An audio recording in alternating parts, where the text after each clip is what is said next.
رسول اللہ صلی اللہ علیہ وآلہ وسلم کی بیوی عائشہ رضی اللہ عنہا جب کوئی ایسی باتیں سنتی جس کو سمجھ نہ پاتی تو دوبارہ اس کو معلوم کرتی تاکہ سمجھ لے۔ چنانچہ ایک مرتبہ نبی اکرم صلی اللہ علیہ وآلہ وسلم نے فرمایا کہ جس سے حساب لیا گیا اسے عذاب کیا جائے گا۔ عائشہ رضی اللہ عنہا فرماتی ہیں کہ یہ سن کر میں نے کہا کہ کیا اللہ نے یہ نہیں فرمایا کہ عن قریب اس سے آسان حساب لیا جائے گا؟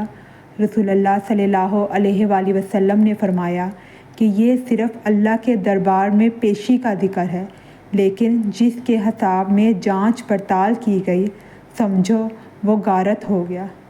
اور احادیث سننے کے لیے میرے چینل کو سبسکرائب کریں، اور اگر آپ کو ویڈیو اچھی لگی ہو تو پلیز لائک کر دیں۔ شکریہ۔